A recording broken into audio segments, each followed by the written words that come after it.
kita pengen tadabbur ayat supaya bisa healing perasaan kita yang sedang terluka, healing tentang beban kita. Gimana cara biar kita tuh, kalau bahasa terapis tuh rilis beban, masalah, curhat supaya rilis gitu kan, rilis curhat. Oke, itu salah satu metode. Terus apa metode lain untuk kita rilis atau kita bisa healing dengan ayat-ayat Al-Quran? Tadabbur. Jadi ada tafakkur, ada tadabbur, ada terapi.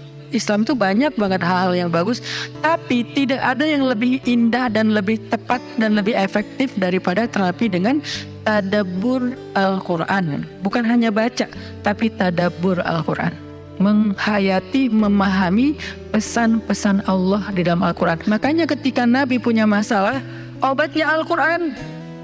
Itulah kenapa di dalam Al-Quran Allah menyebutnya wasyifa'un lima fis sudur. Dia itu obat, penyembuh, bahkan bukan obat. Kalau obat itu dawa, kalau syifa penyembuh. Dawa belum tentu sembuh, bisa sembuh bisa enggak. Tapi kalau syifa ya udah pasti sembuh. Maka Allah menyebutkan Al-Quran itu sebagai bukan dawa, tapi disebutkan sebagai syifaun lima fis sudur, obat hati, obat jiwa, obat mental. Walaupun banyak ulama menganggap bahwa dia juga bisa menjadi obat fisik, dan saya percaya itu. Tetapi yang lebih dahsyat lagi adalah dia memang obat mental. Pertanyaannya, bagaimana menjadikan Al-Quran sebagai syifa, healing? Ayat-ayatnya gimana cara kita mentadabburinya? Semua ayat sama, cuman yang membedakan satu dengan yang lain fadilahnya. Tapi semua sama-sama istimewa. Jadi nggak boleh ada satupun ayat yang kita anggap nggak penting. Alif Lam Mim, apa pentingnya ya? Nun, Qaf, Shad, satu huruf doang. Enggak, biasa aja. Sehingga kita ngerasa membaca ayat itu nggak terlalu istimewa. Sama, satu huruf pun itu istimewa di Al-Quran. Kan kata Nabi satu huruf seperti 10 kebaikan. Jadi kalau kita baca Nun, udah aja, alhamdulillah udah ngaji. 10 kebaikan loh itu. Tapi kalau udah tahu 10 kebaikan, ngapain satu huruf? Udah aja wal qalami wa ma yasturun, lanjut dong. Udah tahu tuh 10 kebaikan cuma satu huruf, sayang banget ya kalau ada waktu. Dan ketika membacanya jangan target saya harus cari waktu yang tepat nih buat baca Quran biar khatam 1 juz. Jangan cari waktu yang tepat, susah. Lama-lama sampai malam akhirnya nggak kebaca. Asal ada waktu baca aja dulu, dapat setengah halaman, dapat 2 baris, dapat 1 baris, pokoknya baca aja dulu. Jadi tadabbur, cara untuk bisa menjadikan Al-Quran sebagai syifa, tadabbur. Bagaimana dulu Nabi, sahabat, orang-orang solih mentadabburi Al-Quran? Yang pertama adalah mereka membaca Al-Quran secara tematik, supaya kita dapat sesuai dengan problem kita, masalah kita, hajat kita. Tematik. Lagi ada masalah apa kita? Karena ayat Al-Quran turun kepada Nabi pun secara tematik, secara kontekstual. Apa yang dialami Nabi, itulah ayatnya. Al-Quran tidak turun sekaligus kepada Nabi, turun sekaligusnya itu di Lauhul Mahfuz. Lalu sampai kepada Nabi berangsur-angsur selama 23 tahun. Kenapa berangsur-angsur, Ustaz? Dan kenapa nggak urut? Turunnya yang pertama adalah Al-Fatihah dan Al-Alaq. Kenapa sekarang Al-Fatihah lalu Al-Baqarah?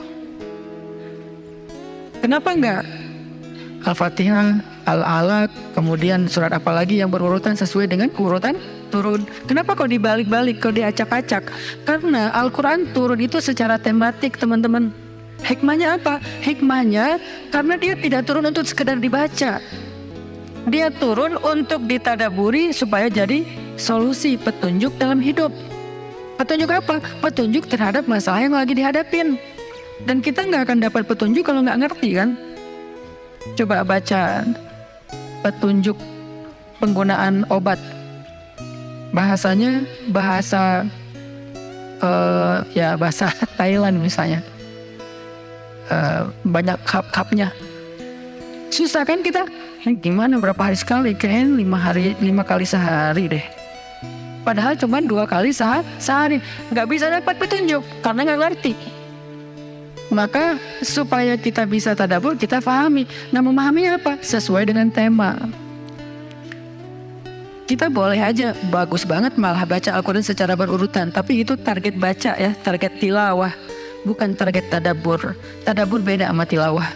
Tilawah tetap dia nggak usah diganggu gugat, udah segitu aja. 1 hari 1 juz, setengah juz, 2 bulan sekali khatam, sebulan sekali khatam, itu lanjut aja udah. Karena itu memang target membaca. Tapi target tadabbur beda sama target membaca. Bikin 2 target. Kalau tadabbur memang gak panjang-panjang dan gak berurutan, tematik. Kita mau lagi masalah apa sih? Gimana kita cari temanya Ustadz? 1, bisa nyari ke Simbah Google, ayat tentang, klik keluar.